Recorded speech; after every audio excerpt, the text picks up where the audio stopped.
Panggilnya Teteh. Ya, lagian kita juga bedanya cuma 3 tahun ya. Oh, berarti bisa dong. Bisa dong. Tolonglah, ibu-ibu teh berdaya, kita ini sama gitu ya dengan laki-laki. Iya. Sok atuh parunya penghasilan, jadi jangan sampai buat beli puntennya, buat beli baju aja minta ke suami, buat beli bedak aja minta ke suami. Ini lama mati. Iya, atuh udah gimana atuh? Kenapa stres? Bukan. Kurang bahagia, kurang happy. Kurang kasih sayang. Oh.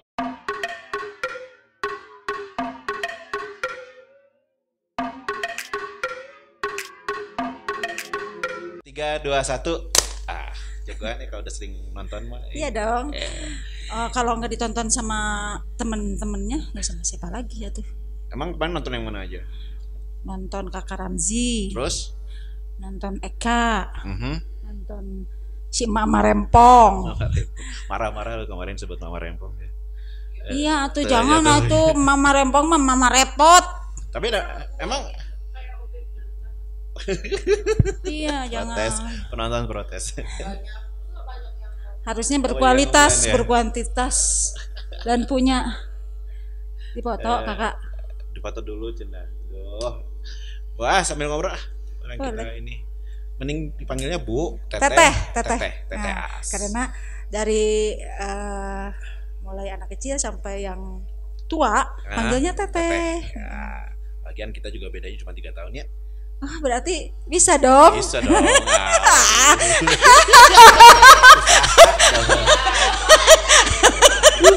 Usaha. Bisa ya? Dikirain lah. Makanya nanti ini mah nggak ada satupun yang diedit. Apa ada aja. Teteh Aas Holisah. Tuh, ini protes saya penonton. Terus jadi deg-degan kieu kumahanya? Ya. Tatapannya menggairahkan, Mas. Oh, gitu ya. Iya, aku deg-degan. Ya, Si ini profesor ih. Jika profesor. Lagi ngewawancara aku. Kan udah terbiasa kemarin S1, S2, sekarang lagi S3 juga kan. Udah terbiasa sama yang ketemu sama yang. Tapi kan kalau profesor bisa. Jadi udah kebiasa ikan profesor. Untuk menghilangkan stres. Kenapa stres emang? Ya stres lah kalau berhadapan dengan beliau-beliau itu kan stres sekarang karena ditonton ada kakak-kakak. Aduh jadi stres nih, nervous. Nervous. Gak apa-apa. Apa kabar? Baik, alhamdulillah. Selamat datang di Ruang Repot Restorasi Podcast. Tapi saya nggak bilang selamat datang di sini dah, ini mah rumah kita ya. Iya, rumah kita lah. Rumah kita sendiri. Jadi sudah lama. Serius banget nanyanya. Saya mau cerita dulu. Udah lama banget saya tuh pingin ngobrol sama Teh Aas. Cuman kemarin kan sakit COVID-nya, makanya tapi nggak tahu.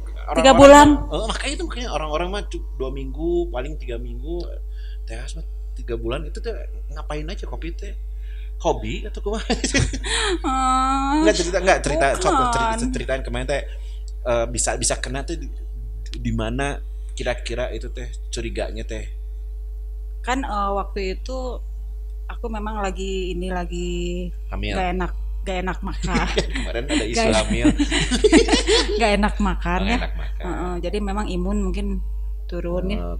Imun turun. Terus pas kebetulan kemarin itu ada silaturahmi dari Bapak Bandung 1 sini ya.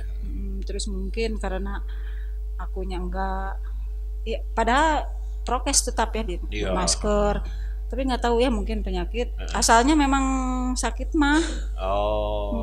Saya kan kronis, banyak kronis. Jadi dari lambung itu setelah dicek ke rumah sakit di antigen di sini negatif. Iya kan bareng-bareng negatif. Tapi setelah di antigen di rumah sakit, saya malah reaktif ke arah positif.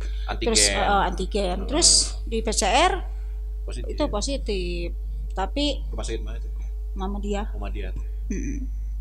Memang makanya saya sekarang insya Allah terus mengingatkan baik kepada warga, saudara, teman, bahwa memang COVID itu jangan dianggap sepele. Yang jadi pertanyaan saya teh, kenapa kemarin teh ini lama mati? Iya, atau udah gimana atuh? Kenapa stres? Bukan. Kurang bahagia, kurang happy. Kurang kasih sayang. Kurang tatih tayang. Tapi di rumah yang kena siapa aja? Anak-anak enggak, anak-anak enggak. Suami kena. Enggak. Memang sempat penciuman enggak ada. Tapi dites negatif. Karena kan suami tukang olahraga. Iya kan. Mantan atlet kan. Ya begitulah. Skip silent. Oh gitu ya. Okay. Jadi benar nih, suami dirahasiain. Rahasiain. Keep silent. Kenapa sih dirahasiain? Ada dong. Harusnya bangga tidak mau terekspos. Terus enggak, kemarin isolasi di mana? Di rumah atau di rumah sakit? Sempat di rumah sakit berapa lama? Sama 20 hari. Selama 20 hari di rumah sakit isolasi. Karena memang komorbid ya, sama lambung ya. Lambung, jadi nyembuhin dulu COVID-nya, udah nyembuhin COVID, lambung disembuhin. Itu. Terus apa sih yang kerasa kemarin? Penciuman nggak ada. Jadi kemarin karena jarang dicium-ciumin. Gitu, jadi kurang penciuman. Kurang penciuman. Sesek, panas, demam. Panas, demam. Jadi gimana ya? Karena sering mendapatkan kaget, karuas. Jadi akhirnya jantung tes sesak kayak gitu. Nah, tapi kan emang nggak ada gitu kemarin hiburan atau apa gitu yang bikin happy. Suka sih. Tapi cuman ada yang kurang. Yaitu tatih tayang. tapi kan tiap hari kan ini video callan kayak gitu kan. Beda ya. Pacaran bersuami kan video call itu sangat beda. Video. Tapi jadi itu PJJ sama tatap muka kan beda. Oh iya, benar ya. Itu tuh jadi kemarin itu dari tanggal berapa sampai tanggal berapa, ingat nggak? Saya mulai sakit itu tanggal 7 Februari. 7 Januari. 7 Januari. Iya. Januari ya? Iya, 7 Januari. 7 Januari ya. Sembuh. Keluar dari rumah sakit kapan? Tanggal 27. 20 hari ya. Tanggal 27. Terus di rumah ini lagi isolasi. Di rumah isolasi lagi. Belum positif, belum negatif itu ya? Udah. Tapi udah negatif. Oh, waktu ke rumah masih positif. Masih positif, tapi isolasi di rumah. Tapi udah tidak menular gitu. Udah nggak nular. Terus positifnya jadi tanggal berapa? Negatifnya lagi. Pokoknya saya itu waktu tanggal 24 Februari saya sudah aktivitas lagi karena memang saya jadi ketua Musda KPPI. Jadi dan itu sudah negatif. Udah negatif gitu. Lama ya 7 Januari sampai 24 Februari. Ya makanya hati-hati aja lah karena kematian itu udah ada di ujung tanduk. Jadi seolah-olah saya ini dikasih kesempatan kedua oleh Allah Subhanahu wa taala. Makanya harus merubah apapun. Jadi harus belajar istiqomah. Oh yes. Jadi seorang tapi istri yang soleha. Selama isolasi makannya banyak. Ya, jadi turun 12 kilo. Turun 12 kilo. Naik lagi sekarang pasti sekitar 15 kilo soalnya gemuk lagi. Oh, jadi malah plus 3 kilo sekarang ya. Aduh. Yang kelihatan gemuknya di mana? Kelihatan gemuknya di mana ya? Ya mungkin pipi, apa lengan. Kalau saya biasanya lengan. Aku lengan sama pipi. Jadi kemau. Gawir gitu. Gambir. Bukan, kemau. Tapi tetap cantik kok. Bener serius. Iya. Jadi malu sama Mas Tot. Ya, biasa aja. Tapi udah jadi per 24 Februari kemarin sudah siap untuk beraktivitas kembali. Saya tanggal 20 udah beraktivitas kembali. Terus langsung karena memang dituntut untuk jadi ketua panitia Musda kemarin tuh ya. Pemilihan ketua KPPI. Yang tadi tadi dipelantikan untuk itu Jawa Barat yang dilantik oleh Pak Gubernur. Kalau kita nanti Kota Bandung insya Allah mungkin sebelum puasa udah diagendakan. Ini sibuk banyak aktivitasnya. Boleh dong disebutin per hari ini apa aja nih tanggung jawab yang ada di pundaknya Teas per hari ini? Kalau hari ini hanya menghadiri WRT apalagi. Kalau hari ini? Iya, hari ini aja. Hari ini ya, apa aja? RT, LPM juga di Kelurahan Pasir Endah. Saya LPM di Kelurahan udah 2 periode. Terus di Kecamatan Sehat, Ujung Berung, AMS juga. Saya AMS juga. Terus ya banyak lah. Bagian saya kan saya ini pengelola lembaga pendidikan. Oh iya. Iya. Keren tuh. Berapa namanya? Kita tuh lembaga pendidikannya, boleh dong ceritain lembaga pendidikannya seperti apa gitu. Saya ini lembaga pendidikan non formal. Di mana lembaga pendidikan non formal itu mencari anak-anak yang putus sekolah. Oh ya? Ternyata di Kota Bandung itu banyak yang putus sekolah. Putus sekolah SMP, putus sekolah SMA. Dan sama kita para lembaga PKBM ini direkrut untuk mendapatkan ijazah SMA SMP dan mendapatkan keterampilan. Jadi memang kami ini di lembaga pendidikan kami ini tidak hanya mendapatkan ijazah tapi dibekali dengan skill. Komputer, terus di mana itu ini kampusnya apanya? Kampusnya saya memang ada beberapa cabang. Pertama saya itu pusatnya ada di Taruna. Yang di sana di Ujung Berung. Terus yang kedua di Majalaya saya punya sekolah juga. Yang ketiga saya punya sekolah juga di Sumedang. Jauh-jauh. Terus di Garut juga saya punya sekolah. Jadi ruang lingkupnya nggak cuma Kota Bandung ya?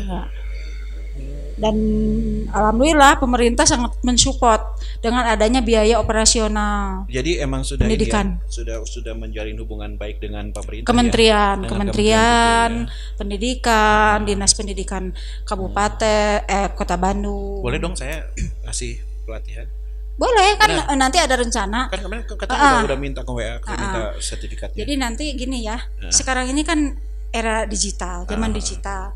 Jadi saya menginginkan anak-anak didik saya itu ahli mengenai masalah ini IT gitu IT, ya. Media, audiovisual kayak gitu. Makanya saya ini ada rencana mau mengadakan pelatihan di mana nanti anak-anak tersebut dibekali untuk istilahnya medsos itu santun, beretika. Nah, kebetulan saya juga ini loh buat Teas, saya sebenarnya aslina dosen karakter building. Aduh ya sok atuh nanti ya. Serius. Makanya nanti aku lagi ngerancang. Soft skill segala gitu. Terus ini kan aku juga ini ada rencana juga ngajuin ke sana ke pusat dalam program marketing digital. Keren tuh. Benar-benar keren tuh. Marketing digital. Jadi anak-anak itu jangan hanya desain grafis. Kalau desain grafis udah saya ini ya yang pertama saya ngasih komputer perkantoran. Word, Excel yang kayak gitulah. Bisa bikin bisa bikin logo yang kayak gitulah kayaknya. Udah gitu desain grafis. Nah, sekarang itu maunya itu saya yang itu yang Mas Not. Iyalah kan gimana dia sebagus-bagusnya karya yang mereka buat tapi kalau mereka nggak bisa masarin dia nggak bisa mempresentasikannya dengan meyakinkan kan sama aja bohong. Jadi malah akan menumpuk istilahnya hanya lewat aja. Jadi saya mau cita-cita itu anak didik saya itu harus sampai berhasil misalkan bisa kerja misalkan di perusahaan-perusahaan yang bisa memasarkan produk-produknya gitu. Ya minimal kan kalau kebayang sama saya ya TS kan linknya kan luas ya, networknya luas. Kemudian kan TAS mungkin bisa nitipin tuh kayak gimana, dan TAS bisa mempertanggungjawabkan produknya lah kasarnya gitu ya, hasil dari pendidikan TAS. Gitu ya. Keren. Ya makanya ya, dan insya Allah apa tuh? Gratis. Seriously? Gratis. Tanya aja. Kalau gratis terus pengajarnya dibayar dari mana? Jadi gini, kita ini lembaga, lembaga itu mengajukan ke Kemendikbud. Program PKW dan PKK. Oke. Kewirausahaan. Jadi di situ dimodalin, bukan dimodalin, dikasih program oleh paket sana, gitu oleh Kemendikbud. Nah itu teh harus sampai bisa kerja, bisa menghasilkan. Gitu. Tapi kan itu artinya TAS harus membangun kepercayaan dulu dari kementerian dong untuk Insya Allah udah. Karena kan kita ini tetap ada dudinya. Apa tuh dudi itu? Dunia usaha. Oh. Jadi kita MOU dengan dudi. Dengan dudi yang ditunjuk, misalkan kita MOU untuk komputer, untuk komputer misalkan desain grafis. Kita MOU dengan dunia percetakan dan dunia sablon. Langsung ke situ ya. Gitu. Jadi MOU. Mereka itu nggak cuma dapat pendidikan aja, tapi juga langsung tersalurkan. Keren banget dong kalau gitu deh. Iya dong, insya Allah. Makanya doain mudah-mudahan ini lancar. Kayak kemarin saya sudah mencetak perias pengantin. Oh, iya? Alhamdulillah sekarang saya ini modalin dari mulai make upnya, tempatnya, terus untuk magang di dudi tersebut. Jadi setelah pembelajaran selesai, setelah ujian selesai, anak-anak itu kalau yang bagus langsung magang. Keren. Ini tuh nggak ada minum. Nggak apa. Maaf ya. Keren. Nggak kok apa ya? Saya teh heran ya. Saya ini orang ekonomi tapi berkiprah di pendidikan. Kan S1 Unpas. Ekonomi, S2-nya juga ekonomi. Sekarang juga lagi kandidat S3 juga. Ekonomi manajemen. Tapi kok bisa punya kepedulian, punya hasrat lah gitu untuk malah lebih ke arah ke pendidikan. Tahu nggak ceritanya? Gimana ceritanya? Nggak apa-apa ya, ini mengulang masa lalu aja ya, nggak apa-apa ya. Waktu itu saya kan 2006 saya membuka lembaga pendidikan itu tahun 2006. Mulai 2006. Waktu itu saya masih menjadi ketua tim penggerak PKK kecamatan. Saya itu waktu jadi ketua tim penggerak PKK kecamatan di zaman Atarmana. Dan biasanya kalau ketua tim penggerak PKK itu biasanya istri camat ya.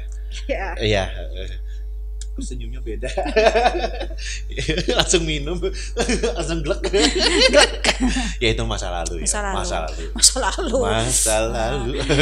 Jangan terlalu dipikirkan, sudah ada penggantinya. Gitu. Jadi tahun 2006 itu teh mulai itu. Saya tergerak karena kalau di PKK itu melihat langsung ya, saya jujur melihat langsung kondisi masyarakat kayak gimana, apa yang dibutuhinnya. Jadi melihat database di situ bahwa memang banyak sekali yang membutuhkan pendidikan karena ada yang putus sekolah karena sesuatu hal, misalkan ya ada kecelakaan, kurang biaya, maka saya tergeraklah hati saya untuk membuka sekolah ibu. Tadinya sekolah ibu saya. Oke, punten saya potong, saya malah jadi penasaran. Dulu ya, kalau boleh diceritain sama TAS, sebenarnya masa kecil TAS kayak gimana sih? Saya aktivis sekolah. Aktivis sekolah. Di OSIS. Emang suka organisasi ya? Suka. Karang Taruna. Paskibraka. Kabupaten Bandung. Oh iya? Iya. Tahun? Saya keluar ke 96. Masuk 96, saya aja 96 udah lulus tuh. Iya, keluar dapat 6. Kok ini ya, jadi benar-benar emang udah aktif dari seneng hobi di organisasi. Dan saya sih kebayang ya dulu waktu pas sekolah kan pasti banyak yang ngejar-ngejar cowok. Enggak juga. Benar. Enggak tahu karena kan sebelum podcast ini kan udah diliatin foto waktu zaman remaja. Unyu-unyu ya. Masih kurus. Sebetulnya cita-cita saya terselubung di dalam hati yang paling dalam itu. Cita-cita tinggi saya adalah pingin langsing. Emang sekarang kurang enggak kalau menurut saya namanya apa kalau kurus teh identik sama kurang sehat. Kalau teh asma ada seger tuh. Enggak gendut. Ya, enggak itu mah emang apa ya curhatan semua wanita ngerasa gendut gitu. Padahal mah kan enggak. Ya dari wajahnya ya bersinar, glowing gitu kan ya. Terus selalu dan aktivitasnya juga sangat padat. Iya, sudah aktivitasnya padat, makan dijaga. Tapi tetap gendut karena saya ini air putih aja. Ini membuat gendut nih. Masa sih? Air putih mah nggak ada lemaknya tuh. Ya tapi tubuh saya mah aneh. Oh gitu. Jadi air putih aja membuat gendut. Ngerasa gendut teh emang ngerasa gendut apa emang timbangannya naik? Timbangannya meureun naik atuh pangna gendut ge pangna sararat baju. Mungkin gak dicek tuh mungkin enggak mau. Karena remasa Saya paling takut. Oh ya, sama timbangan. Sieun mun lihat timbangan teh. Kalau dipaksa asal gitu ya, alergi sama timbangan. Mah, iya coba ditimbang. Wah, saya langsung lari. Oh ya? Iya, atuh udah sieun kapanggih. Kiloan.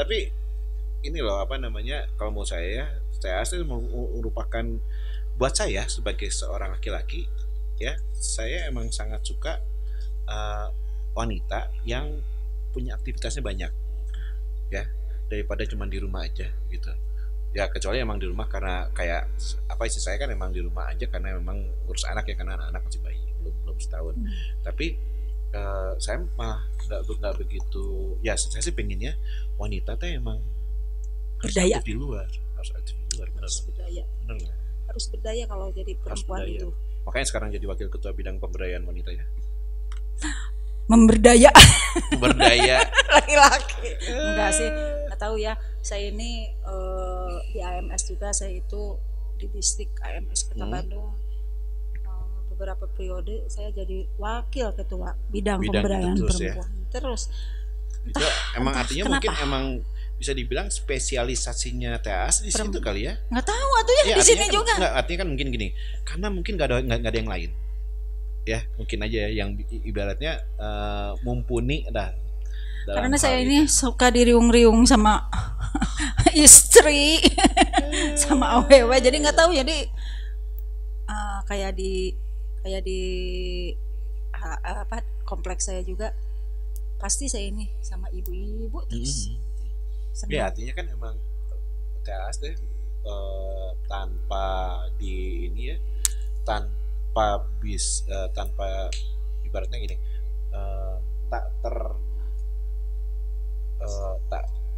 saya menjadi pohon ngarana iya jadi gini Mas Not saya ini kalau misalkan punya cita-cita bahwa memang semua perempuan itu harus punya penghasilan. Nah itu yang saya jadi ingat tak terbantahkan lagi kalau TAS itu memang tipikal wanita yang memang harus banyak yang niru gitu. Amin. Iyalah bener lah tanpa mengenyampingkan mungkin masalah rumah tangga, masalah individu, masalah personal yang memang ada naik turunnya, ada pahit manisnya, tapi THS masih terus bisa menjadi contoh, menjadi teladan buat yang lain. Itu tuh emang luar biasa banget. Iya, jadi kan ibu-ibu teh tolonglah. Ibu-ibu teh berdaya, kita ini sama gitu ya dengan laki-laki. Iya. Sok atuh parunya penghasilan, jadi jangan sampai buat beli puntennya buat beli baju aja minta ke suami, buat beli bedak aja minta ke suami. Tapi kalau kita punya penghasilan, jadi otomatis kan atuh nggak minta ke suami, beli aja gitu. Lebih bebas ya. Bebas. Lebih lebih punya jerih payah sendiri yang memang benar-benar bisa dinikmati tanpa harus membebani suami. Kan maaf ya kalau misalkan kita mau ngasih ke saudara gitu, kan kalau punya penghasilan tidak usah mengandalkan suami. Ya, makanya sok atuh parunya skill udah punya skill nanti bisa usaha. Sok saya selalu gembor. Sip lah kalau begitu Tes ya. Saya sih doain banget supaya apa yang dicita-citakan, apa yang sedang ditargetkan, apa yang sedang dikejar sekarang bisa terwujud. Amin ya rabbal alamin. Dan kita juga bisa kerjasama lagi lebih jauh lagi ya. Dan saya sih pengennya ngobrol kita nggak cuma di sini doang, tapi nanti ada kelanjutannya. Nah tadi juga sebelum kita podcast juga kan bilang yang masalah itu mah nanti di podcast yang berikutnya. Apa sih? Oke, kita tutup ya podcast ini ya. Repot ini restorasi podcast ini dengan seperti biasa 3, 2, 1.